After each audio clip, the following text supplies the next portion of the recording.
भगवान भोलेनाथ आए और आवाज लगाई, कहा कि गौरा गौरा।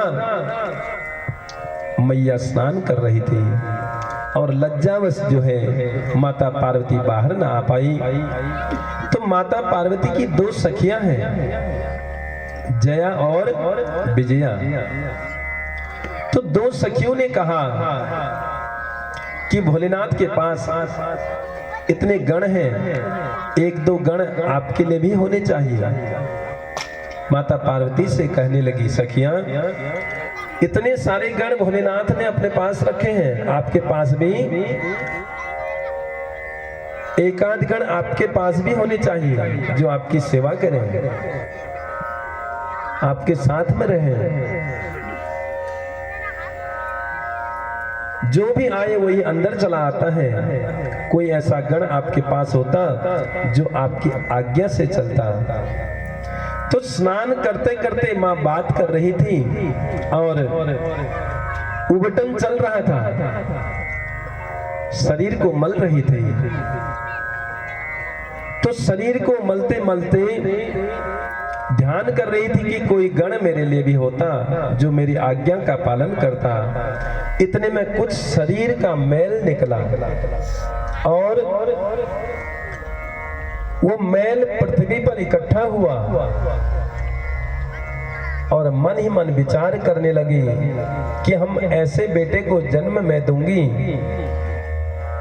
इतना कहते ही उस मैल से जो है एक सुंदर आकृति मां ने उसकी बनाई और कहने लगी कि ये इसकी आंख है। उस मैल से वह बच्चे की आकृति बनाने लगे। यह इसकी नाक है, यह इसका मुंह है। तो ऐसे आकृति बनाई, उसी में से एक वीर पुत्र प्रकट हो गया जिसने मां को प्रणाम किया, वंदन किया और कहा कि मां तू मेरी मां है, मैं तेरा पुत्र हूं, मुझे क्यों बुलाया। किम कार्यम विद्यते तेभ्य करवाणी तवोदितम। तुम्हारा क्या कार्य है, मुझे शीघ्र बताओ, मैं उस कार्य को अति शीघ्र पूरा करूंगा। मुझे तुमने जन्म क्यों दिया और मेरा नाम क्या है। माता पार्वती ने कहा, भोलेनाथ के जितने गण हैं उन सबका तो स्वामी होगा, उनका तो सबका स्वामी होगा, सबका ईश होगा। ईश कहते हैं स्वामी को।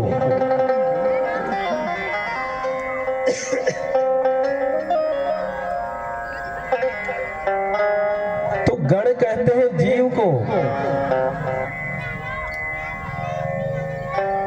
कहा कि तू गणों का स्वामी होगा, जो संसार के हर जीव का स्वामी है, हर गणों का स्वामी होने के से जो है तेरा नाम गणेश होगा। बोल गणेश जी महाराज की जय। तो तू सब गणों का जो है स्वामी होगा, इसलिए तेरा नाम गणेश होगा। तो गणेश जी ने कहा, मां मेरे लिए क्या काम है, जल्दी बताओ। कहा कि मैं नहाने के लिए जा रही हूं, थोड़ा समय लगेगा।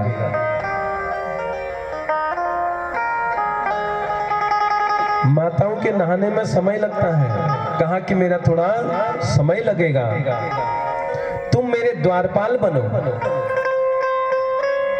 बिना मदाज्ञा मत्पुत्रः नैवायान् मदग्रहान्तरम् कोऽपि क्वापि हठातात सत्यमेनं मयोदितम्। कहा कि द्वार पर गणेश जी को बिठा दिया और ड्यूटी के बड़े पक्के हैं। कर्तव्यता देखिए, अपनी ड्यूटी ईमानदारी से वह करने लगे। तो गणेश जी से माता पार्वती का सख्त आदेश है कि कोई भी घर के अंदर ना आने पाए। द्वारपाल बना दिया। घर के अंदर कोई भी ना आने पाए। इतने में भगवान भोलेनाथ का आना हुआ तो गणेश जी ने रोक लिया।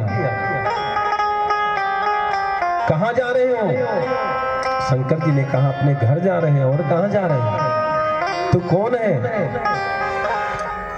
पीछे हटो। कहा कि आप अंदर नहीं जा सकते। कहा क्यों? भगवान शिव ने कहा कि अरे मूर्ख, तुम किसको मना करते हो? क्या तुम मुझे नहीं जानते?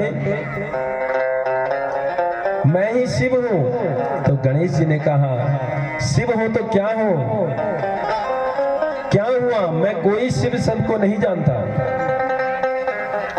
मेरी मां का सख्त आदेश है। मैं सिर्फ अपनी मां को ही जानता हूं और मैं किसी को नहीं जानता। भगवान शिव क्रोध में आए तो गणेश जी ने लाठी उठा ली और भगवान शिव पर लाठी से प्रहार करने लगे।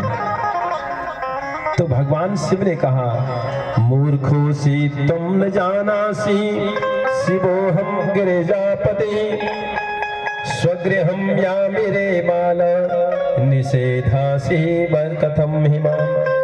कहा कि हे बालक, तुम बहुत मूर्ख हो। क्या तुम मुझे गिरिजापति शंकर को नहीं जानते? हे बालक, मैं तो अपने ही घर जा रहा हूं, फिर तुम मुझे मना क्यों करते हो? कहा कि मेरी मां का सख्त आदेश है।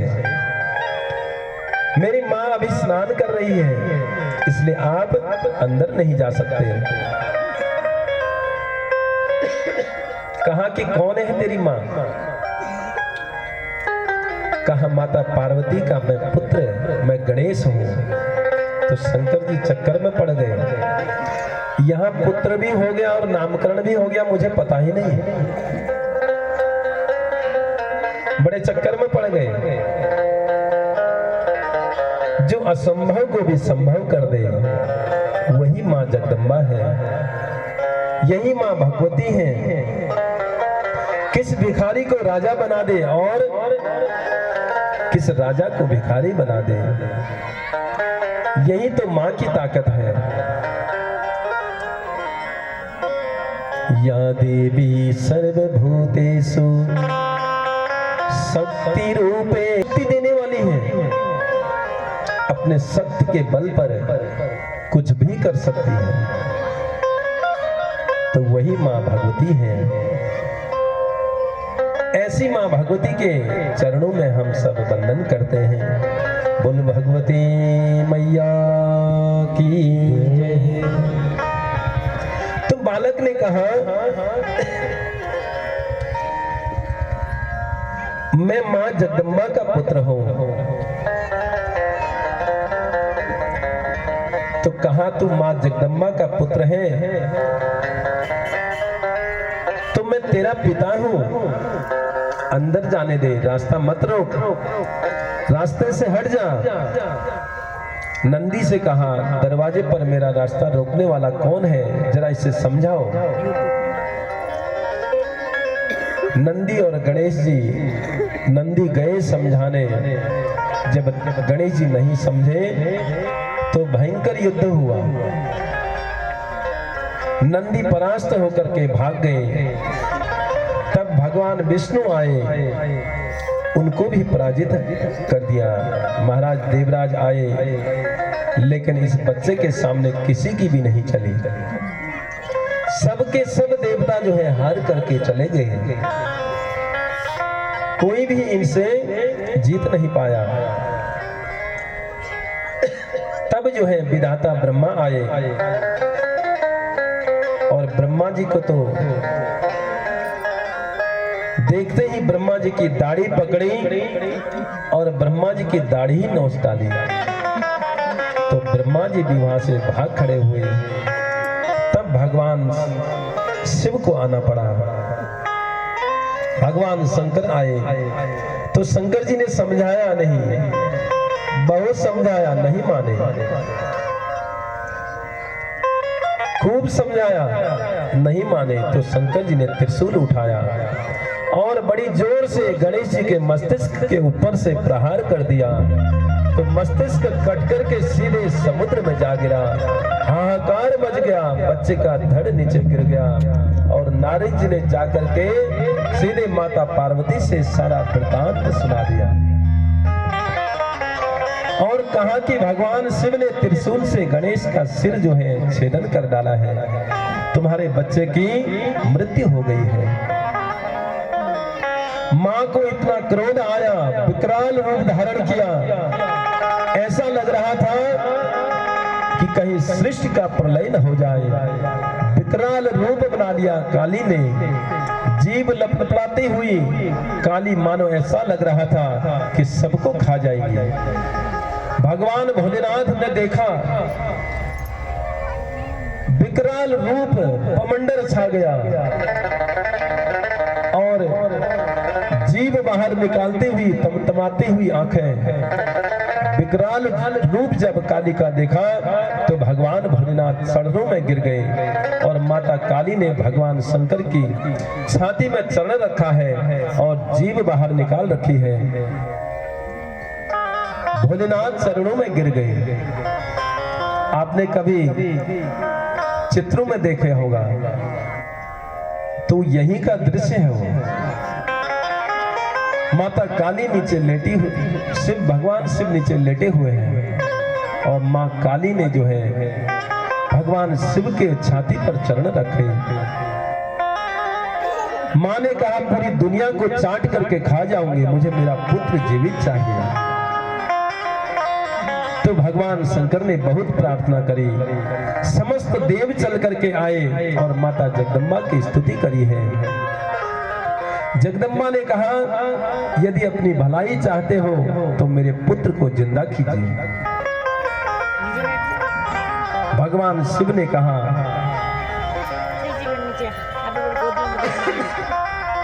क्योंकि सिर जो है कटकर के समुद्र में जा गिरा था, तो भगवान शिव ने समुद्र से इस बच्चे के सिर को कहा कि मांग करके लाइए। नंदी आदि गणों को भेजा तो समुद्र ने जो है सागर में स्वयं नंदी आदि गए तो समुद्र में ने जो है देने से इनकार कर दिया। तो स्वयं भगवान शंकर पहुंचे और फिर समुद्र से कहा कि भैया मेरे बेटे का मस्तिष्क सागर में गिरा है, वह मुझे दे दीजिए। तो समुद्र ने दिया नहीं, क्योंकि समुद्र भगवान शिव से द्रोह करता है। कब से? जब समुद्र मंथन हुआ था, जब विष निकला था, अभी आगे आप कथा में श्रवण करेंगे, तो वह कालकूट विष जो निकला था भगवान शंकर ने ही वह विष पिया। अगर वह विष इन्होंने पिया नहीं होता तो आज अमृत मेरे पास ही होता। समुद्र कहता है वह विष अगर इन्होंने नहीं पिया होता, वह अमृत मेरे अंदर से नहीं निकलता, क्योंकि समुद्र मंथन से ही अमृत निकला था। तो इसलिए समुद्र जो है भगवान शंकर से बैर रखता है। तो समुद्र ने नहीं दिया, स्वयं माता जगदम्बा पहुंची और कहा मेरे पुत्र का मस्तिष्क दे दो। नहीं दिया तो माता भगवती को क्रोध आया और समुद्र को साफ दे दिया और कहा आज से तेरा जल सब जो है यह सब खारा हो जाए। तेरे जल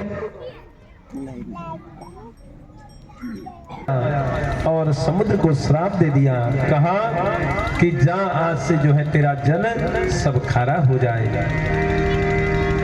और कहा कि जहां मेरे पुत्र का मस्तिष्क गिरा है वह पर्वत के रूप में परिणत हो जाएगा। यदि धोखे से भी यदि इस पर्वत पर किसी का पांव पड़ जाए, खंड खंड हो जाए, उसकी मृत्यु उसी समय हो जाए, यह मेरा अभिशाप है। तो माता भगवती चली आई वो वही पहाड़ था जहां हनुमान जी रुके, जिसमें जब गणेश जी का मस्तिष्क नहीं मिला तब भोलेनाथ ने नंदी से कहा, जाइए वन में यदि कोई माँ अपने बच्चे की तरफ पीठ करके बैठी हो, उसी बच्चे का मस्तिष्क काट करके ले आना। नंदी आदि गणों को भेजा, कहा देवताओं की तरफ। मुख्य द्वार पर कभी भी, भगवान के मुख्य द्वार होता है तो कभी भी पीठ करके नहीं बैठना चाहिए। गुरुजन हैं, संत हैं। एक हथनी अपने बच्चे की तरफ पीठ करके बैठी थी, उसी समय उसका सिर छेदन किया गया और उस हथनी के बच्चे के मस्तिष्क को लेकर के आए, भगवान शिव के हाथों में दिया और भगवान शंकर ने वह मस्तिष्क जो है गणेश जी के धड़ से जोड़ा और जैसे ही शरीर से जोड़ा तो ये बालक माँ माँ का उच्चारण करते हुए खड़ा हो गया। बोल, आकाश से दुनिया बजने लगी, फूलों की वर्षा होने लगी, सब झूमने लगे, सब नाचने लगे। बोल गणेश जी महाराज की जय। तो गणेश जी का प्राकट्य कब हुआ? ये प्राकट्य